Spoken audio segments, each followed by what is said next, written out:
Hello everyone, welcome back to your channel Skills by Study IQ. My name is Udisha Mishra and I'm going to tell you something very simple but something very useful as well. And when I say very simple, I say very useful, I feel like I'm using a word too much or I'm exhausting a word. मैंने यहाँ पर क्या कहा अभी? मैंने ये बोला कि मैं एक ही शब्द वेरी को बहुत बार यूज कर रही हूँ और ऐसा हम सबके साथ होता है। पर पता है ये बड़ी प्रॉब्लम नहीं है। बड़ी प्रॉब्लम ये है जब चलो कम से कम मेरे दिमाग में वेरी तो आया। हमारे बहुत से दोस्त ऐसे होते हैं जिनके दिमाग में एक वर्ड नहीं आता है। When they are expected to speak in English, जब उन्हें अंग्रेजी में बात करनी होती है, कोई ऐसा ब्लैंक क्रिएट होता है एक उनके दिमाग में, एक वैक्यूम आ जाता है कि नेक्स्ट वर्ड क्या बोलना है, नेक्स्ट बात में क्या कर सकती हूँ, ये सब भी बंद हो जाता है। एंड ट्रस्ट मी, एक ही तरीका है कि ये जो आप ब्लैंक हो जाते हैं, एक ही तरीका है कि जो आप घबरा जाते हैं, और एक ही तरीका है कि आप जो अभी थोड़ा सा लगता है कि हाँ मैं उतना अच्छा नहीं बोल पा रही हूँ but I can do better, और एक ही तरीका है कि आपकी सारी परेशानियां दूर हो जाएंगी। एंड व्हाट इज दैट तरीका जो आपको बेसिकली यहां से लेकर के यहाँ ले आएगा, लेकर के यहाँ ले आएगा, नहीं यहाँ से लेकर यहाँ आएगा। हाँ, दिस इज बेटर। तो देखो ये होता है यार, when you are making sentences in Hindi और इंग्लिश, चांसेस आर कि आप किसी में भी थोड़ा सा मेस कर सकते हैं। You can create a mess in either of the situation. So it is not about a language being scary और tough, it is basically about आप क्या चीज में कंफर्टेबल हो गए हैं। अब अच्छा, हिंदी बोलने में भी हमें डाउट आ जाता है। अभी बहुत सारे वर्ड हैं, जैसे मैं आपको एक बार पूछा भी था, विवेचना का क्या अर्थ होता है, विश्लेषण का क्या अर्थ होता है, अपभ्रंश का क्या अर्थ होता है, आप बताइए। ये तो सब हिंदी शब्द हैं, चेक करना। हो सकता है कि हमारे कुछ मित्र हों जिनको पता हो, but there are a lot of us जिनको नहीं पता होता है, और हमें पढ़ना पड़ता है जाकर के what's the meaning of this word. Now students, why am I conducting this session for all of you today? मैं हमेशा इस चैनल पर आपको पढ़ाती भी हूँ, और आपके बहुत सारे जो एक आपने दिमाग में अजम्पशन, एक मिथ क्रिएट किया है स्पोकन इंग्लिश कम्युनिकेशन के अराउंड, उसे भी एलिमिनेट करने के लिए कोई ना कोई सेशन जरूर ले आती हूँ। और आप लोग के जो कमेंट्स आते हैं कि ma'am you are a very good teacher, या थैंक यू इस बारे में बात करने के लिए, उससे मुझे पता चलता है कि यस, देयर आर पीपल जिनको इन मुद्दों पे बात करनी है, जिनको इन परेशानियों का सल्यूशन चाहिए। तो thank you so much first of all for those comments. और आज जो मैंने इतना ज्ञान आपको दिया कि यार डरना, शब्दों का दिमाग में ना आना, उच्चारण का अप टू द मार्क ना होना, ये सारी चीजें बस एक झटके में आप सॉल्व कर ले जाएंगे। And that my friends is called practice. That solution is called practice. Believe me, no amount of grammar, no amount of vocabulary mugging up, no amount of mugging up phrases and sentences and clauses is going to take you closer to that perfection that you are expecting to get in your communication. आप कितना भी रट लीजिए आप trust me, आप अगर बोलना नहीं शुरू कर रहे हैं, अगर आप ये अपनी सारी रटी हुई नॉलेज को प्रैक्टिकल एग्जीक्यूशन में नहीं ले आ रहे हैं, then my friend you are going to be stuck in that situation for a very long time. और ये एक लूप बन जाता है, रटो लिखो, जबान से उसे बाहर निकालने में। मैं मिली हूँ ऐसे लोगों से जिनकी ग्रामर बिल्कुल परफेक्ट टू द टी है, यानी ग्रामर का एक एक कॉन्सेप्ट, एक एक टेंस का स्ट्रक्चर, एक एक वर्ब की डिटेल्स, एडजेक्टिव एडवर्ब के बारे में सब कुछ, प्रेपोजिशंस का सही इस्तेमाल, everything, literally everything they know, but अंग्रेजी नहीं बोल सकते। रीजन बीइंग डर लग गया है। रीजन बीइंग, अच्छा मैंने एक सेंटेंस तो बोल दिया, अगला क्या बोलूं मैं, है ना। ये वही घिसी पिटी परेशानियां जो आप सबको होती हैं। आज इस वीडियो में मैं आपको बताने वाली हूं कि दोस्त, अगर आप प्रैक्टिस करना चाहते हो और आप अकेले रहते हो, या आपका कोई दोस्त नहीं है, या कोई ऐसा इंसान नहीं है जो आपके लिए एक पार्टनर का काम कर सकता है, तो ये सारी परेशानियों को दरकिनार करते हुए सिंपल से तरीके मैं आपको बताने जा रही हूँ, जो करने में ना सिर्फ आपकी अंग्रेजी सुधरेगी बल्कि आपको मजा आएगा। और ये सारी एक्टिविटीज ऐसी हैं जिनमें से कोई भी एक या दो आसानी से आपकी डेली लाइफ, डेली रूटीन का हिस्सा बन सकती हैं। They can pretty much become a habit. और इनमें से ज़्यादातर चीज़ें मैं खुद कर चुकी हूँ। हाँ, ये ज़रूर कहूँगी कि मुझे किसी ने बताया नहीं था, वो नेचुरली मेरा एक इंटरेस्ट था तो मैंने ये चीज़ें करी थी, बट मुझे उसका रिजल्ट मिला। और जब भी हम थोड़ा सा रिजल्ट ओरिएंटेड होकर के चलते हैं कि यार देखो 6 महीने में मुझे अच्छी अंग्रेजी बोलनी है, तो उस वक्त हमारे अंदर मोटिवेशन अलग होती है, हमारे अंदर एक लेट्स से देयर इज अ कंपैरेटिवनेस, हम फील करते हैं कि यार नहीं, अच्छा कल पिछले हफ्ते में उतना अच्छा नहीं था बट इस हफ्ते आई एम फीलिंग बेटर, और may be this month I am feeling better at it. तो ये कुछ चीज़ें होती हैं विच कीप्स यू गोइंग, जो आपको लाइफ में आगे बढ़ाती रहती हैं। तो आज आपके प्रैक्टिस का जो हम सोल्यूशन लेकर के आए हैं, वो बताने से पहले एक छोटी सी रिक्वेस्ट है, जल्दी से इस चैनल को सब्सक्राइब कर लीजिए और एक बार इसे अपने दोस्तों के साथ शेयर भी कर दीजिएगा। आगे बढ़ते हैं and let me show you the first thing that you have to do, you have to talk to yourself. अब आपको लगेगा पागल घोषित कर दीजिए आप, नहीं, वैसे भी क्या आप अपने आप से बात नहीं करते, you talk to yourself, right? In Hindi, Punjabi, Odia, Malayalam, whatever language you speak, you talk to yourself all the time. I have started talking to myself literally publicly. मैं publicly अपने आप से बात करने लगती हूँ। I know ये थोड़ा सा ज़्यादा weird है, but it is okay. आप बात कर सकते हैं अपने आप से। जैसे कभी कभी हम गुस्सा होते हैं और खुद को कहते हैं अरे बेवकूफ़ हो क्या, right? इसी चीज़ को मैं अंग्रेजी में क्यों नहीं बोल सकती? Why can't I do a small skit sort of a thing with myself? यानी कि मैं एक छोटा सा कोई स्क्रिप्ट प्रिपेयर करूं और उसे अपने साथ प्रैक्टिस करके चेक करूं, शीशे के सामने, वीडियो कैमरा के सामने, फोन कैमरा के सामने, एटसेट्रा। और अगर कुछ भी नहीं है तो just sit down and talk to yourself.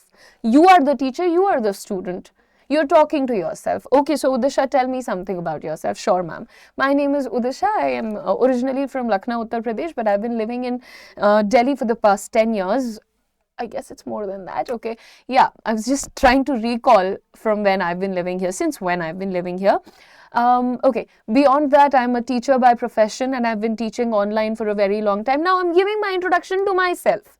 ध्यान दीजिए, मैं अपने आप से बात कर रही थी, आपसे नहीं। फिर टीचर ने बोला okay you speak very well, okay where did you learn your English from? I learned it from Udisha ma'am. Now I am writing my own script and I am talking to myself. देखो, अगर जज करना है, criticise करना है, तो इस चीज को कोई भी बोल सकता है दैट दिस इज फूलरी, ये बेवकूफ़ी का काम है। बट अगर आपको जेन्युइनली अपने अंदर कॉन्फिडेंस ले आना है कि पट आपके मुंह से अपने आप अंग्रेजी के रिस्पॉन्स निकले, तो then you have to practise with yourself. आपको सारी कॉन्वर्सेशन दुनिया में जितनी भी आपकी इमेजिनरी सिचुएशंस हैं कि what if one day I meet Shahrukh Khan, तो उनसे मैं अंग्रेजी में क्या बोलूंगी? I think I am going to crack a joke. Nobody has an immensely amazing sense of humor, तो मैं उनके सामने जोक नहीं क्रैक करूंगी। बहरहाल this was another conversation I just had with myself. Anyway, so आप अपने आप से बात करिए और जजमेंट की चिंता मत करिए। आप यार किसी भी मुद्दे पे बात करो। आप गुस्सा हो, गुस्से में तुम कैसे रिएक्ट करोगे? अच्छा, तुम खुश हो के कैसे रिएक्ट करोगी? अच्छा, मुझे इंटरव्यू देने जाना है, इंटरव्यू में मैं क्या बातें करूंगी? तो you have to do this with yourself. क्यों करना है अपने आप से बात? There are 2-3 reasons. नंबर 1, अपने आप से आप शर्माएंगे नहीं। नंबर 2, अपने आप के साथ आप कोई हार्श जजमेंट लेकर के नहीं आएंगे। नंबर 3, अपने आप के सामने अगर आपसे कोई गलती भी हो जाती है तो उस गलती पे आपको कोई मजाक नहीं उड़ाएगा, कोई डांटेगा नहीं, एटसेट्रा। सो बेसिकली एक बहुत ही सेफ जोन है अपने साथ प्रैक्टिस करने की, जो कि मैं तो अभी भी करती हूँ, आप भी करिए। एंड I mean, अगर आप अच्छी सिचुएशंस को रेगुलर बेसिस पे प्रैक्टिस करने लगेंगे तो हो सकता है ये जो आजकल एक ट्रेंड चल रहा है मैनिफेस्टेशन का, आपके साथ वो हो जाए। अब बहुत सारे लोगों को मैनिफेस्टेशन के बारे में नहीं पता होगा, तो I am not even going to talk about it. Next point is very amazing. Again, very amazing कुछ नहीं होता है, एक्सीलेंट बोल देते हैं इसको। तो जो सबसे शानदार चीज होती है, मैं आज भी अंग्रेजी गाने गा नहीं सकती हूँ। कुछ बहुत ही सिलेक्टेड सॉन्ग्स हैं जो मैं सुनती हूँ अंग्रेजी में, एंड उनकी लिरिक्स जो है मैंने मेमोराइज कर ली थी, वो भी बहुत शुरुआत में कर ली थी और वही आज तक मेरे को आती हैं। आजकल के अंग्रेजी गाने तो मुझे थोड़ा कम समझ में आते हैं, वो बहुत जल्दी जल्दी गाते हैं मुझे लगता है। सो एनीवे, आप भी अपनी पसंद के 2 या 3 गाने चुन लो अंग्रेजी के, ठीक है, साथ में गाओ। और आप कोई भी हो, कहीं भी रहते हो, मैं आपको बताती हूँ, कुछ इंडियन सिंगर्स हैं जो कि अंग्रेजी गाने गाते हैं, तो आप उन्हें भी सुन सकते हैं। जैसे Prateek Kuhad is one of them. There is a guy called Dhruv something, he sings really nice songs. Another Coldplay के गाने बहुत अच्छे होते हैं. तो ये तो बस मैं आपको अपनी सजेशन दे रही हूँ, सुन सकते हैं अगर आपको चाहिए तो. जब मैं छोटी थी मुझे ब्रूनो मार्स के गाने बहुत पसंद थे. अभी भी ही प्रीटी चिल गाए. ठीक है. सो ये आपके सामने कुछ अच्छे गाने आ जाएंगे, उनकी म्यूजिक भी अच्छी है, आप इंजॉय भी कर लोगे. और दिन में बस ऐसे 2 बार 3 बार गाना चलाओ. पहले 1-2 बार सिर्फ सुनो, फिर एक लाइन समझ में आई, दूसरी समझ में आई. मैं तो यार इतनी ऑब्सेस्ड थी कि मैं लिखती थी और फिर मैं साथ में गाती थी. पर ये मैं हिंदी गानों के साथ भी करती हूँ क्योंकि मुझे गाने का शौक है.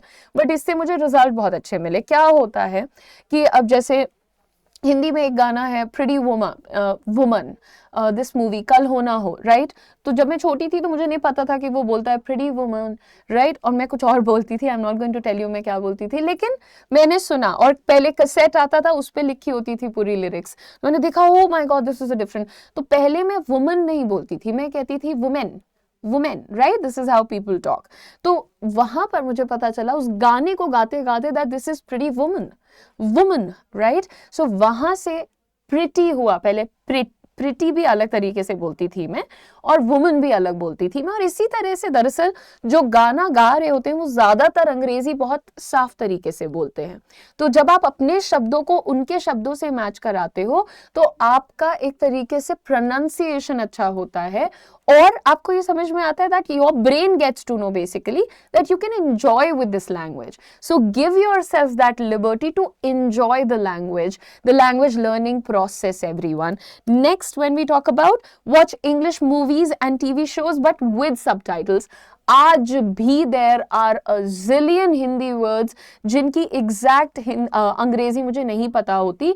लेकिन अगर मैं हिंदी का भी कोई सीरीज देखती हूँ, मूवीज देखती हूँ नेटफ्लिक्स पे, प्राइम पे एटसेट्रा, तो मैं सबटाइटल ऑन करती हूँ इंग्लिश में. क्यों? ताकि वो उधर हिंदी बोलेंगे, मैं सामने उसकी अंग्रेजी पढ़ पाऊंगी. मैं पॉज करके पढ़ती हूँ ताकि मुझे पता चले अच्छा इस वर्ड को अंग्रेजी में ये बोलते हैं. ट्रस्ट मी मजा आ जाएगा. जरूरी नहीं है कि सिर्फ इंग्लिश के मूवीज देखो और इंग्लिश का सबटाइटल पढ़ो. तुम हिंदी का या अपनी मदर टंग के वीडियोस एंड मूवीज को देख सकते हो, लेकिन सबटाइटल को इंग्लिश में ऑन कर लो.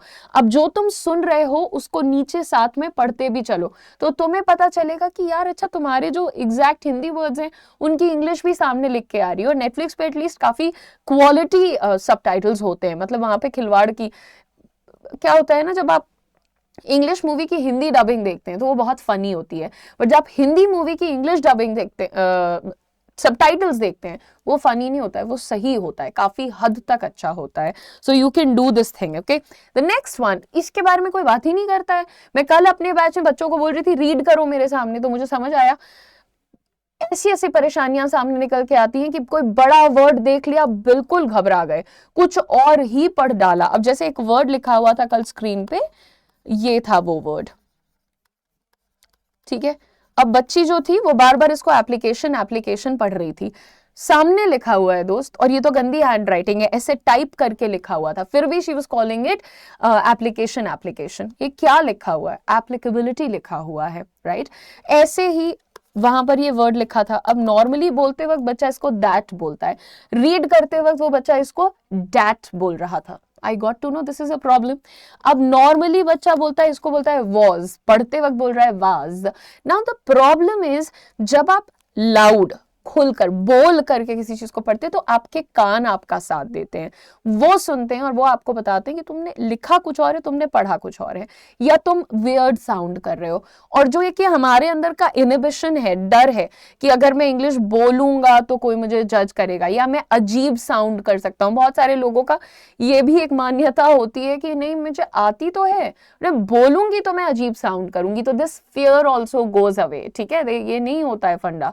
आप जब रीड करना शुरू करते हो, भाई आपके दिमाग को पता होता है कि लिखा है वही पढ़ रही हूँ, तो कुछ गलत नहीं हो सकता इसमें. अब बस मुझे इसे अच्छे स्टाइल में पढ़ना है, अच्छी स्पीड में, वॉल्यूम में, फिर धीरे धीरे उसमें टोन इन्वॉल्व करो, उसको कॉन्वर्सेटरी बनाने की कोशिश करो, etcetera. Again this is a brilliant method, इसको अंडरमाइन मत करना. जब मैं छोटी थी तो हमारे स्कूल में ये ट्रेंड था, सारे बच्चों को बोला जाता था stand up and read the first page of the book, and I used to be the first one to raise my hand because मुझे अच्छे से पढ़ना बहुत पसंद है। और अगर कभी मान लो 15 दिन पढ़ने के बाद 16वें दिन टीचर ने बोला Udisha you are a very good reader, तो वो अलग मोटिवेशन होता था। तो ये चीजें आप भी कर सकते हो। अगर आप स्कूल जाते हो, कॉलेज जाते हो, you can do this. If you are at home, you have a child, you have a younger sibling, उनकी किताब लो, उन्हें रीड करके सुनाओ, आप खुद पढ़ लो, एक किताब ऑर्डर कर लो, क्या दिक्कत हो गई है, कर सकते हो ना, not a big deal. And the last thing that I want you to do is you have to record yourself. आप कुछ भी बोलो, hello, how are you doing, where are you going, where do you live, what do you want to eat, some random sentences. Speak it out loud, record yourself in the phone and listen to this recording again. पहले तो आप बोल रहे हैं, उसको record कर रहे हैं, जब रिकॉर्डिंग खत्म हो गई प्ले करें और सुने कि ये कैसा लग रहा है। जब आप वीडियोस देखते हैं या पॉडकास्ट सुनते हैं या टीचर्स को सुनते हैं तो आपको पता चलता है ना कि कौन सा टीचर अच्छा बोल रहा है, कौन सा टीचर नहीं अच्छा बोल रहा है, या जो भी समझ आता हो। वैसे ही जब आप खुद को रिकॉर्ड करके सुनते हैं तो आपको पता चल जाता है, आपको फीडबैक कहीं और मांगने नहीं जाना पड़ता। ये रैंडम लोगों से दोस्ती करके अपने स्पीकिंग पार्टनर्स ढूंढना बंद कर दो और शर्मा कर पर्दे के पीछे छुपे रहना भी बंद कर दो। ये सारी चीजों के साथ साथ अगर आपको मेरे साथ प्रैक्टिस करनी है तो आप लोगों का परफेक्ट बैच आपके सामने है। इस बैच का नाम है spoken English zero to hero batch. ये एक 60 क्लासेस का रिकॉर्डेड बैच है, तो कोई डर नहीं, शर्म नहीं, झिझक नहीं, हिचक नहीं, एटसेट्रा। आपको प्रैक्टिस की क्लासेस भी हमारे साथ मिलेंगी। I will be your partner and आप मेरे साथ प्रैक्टिस कर लेंगे तो मेरी स्क्रिप्ट साइड में लिखी होगी, आपको जो जवाब देना है वो यहाँ पर लिखा होगा और हम दोनों आपस में कॉन्वर्सेशन कर सकते हैं। इस बैच में एडमिशन लेते वक्त आपको ये कोड यूज करना है UM लाइव। UM पता है क्या होता है? उदिशा मिश्रा लाइव। ओके, नाउ इसका प्राइस क्या है बैच का? बहुत ही पॉकेट फ्रेंडली प्राइसेस पे अवेलेबल है। फटाफट से जाइए, इसका लिंक हमने वीडियो के डिस्क्रिप्शन में लगा दिया है, उस पर क्लिक करिए और कोड यूज करिए UM live and get this batch for 599 rupees. आज से शुरू करिए and trust me guys, everybody needs to know that this is going to teach you one of the most important skills for the rest of your life, and that is communication skills. And trust me, again, I'm asking you to trust me a lot of times, but you need to trust me when I say that communication skills is the game changer. Skills are the game changer, okay? Let me tell you that. So, इसको check out करो, इसमें grammar, vocabulary, speaking practice, pronunciation, fluency, सारी चीजें मैं आपको सिखा रही हूँ. So, hope to see you in the batch. Hope you go ahead and enroll yourself in the batch. Pocket friendly price पे आप अपने घर से अपनी स्पीड पे 6 महीने तक ये बैच आपके पास रहता है। आराम से देखो, रिवाइज करो, सीखो, नोट्स बनाओ, प्रैक्टिस करो, एक स्किल जोड़ो, फिर अगला स्किल जोड़ो, अपने आप को एम्प्लॉयबल बनाओ। ठीक है, थैंक यू सो मच। मैं उम्मीद करती हूँ कि ये बहुत बातूनी सा वीडियो आपको पसंद आया होगा, बट ये जितने भी तरीके मैंने आपको सिखाए हैं ना, इसमें से यार अगर 2-3 भी फॉलो कर लोगे ना, मजा आ जाएगा बिल्कुल। ठीक है, thank you so much for watching once again. Don't forget to subscribe to our channel. I will see you guys tomorrow at 3:30 with another class of spoken English. Bye bye.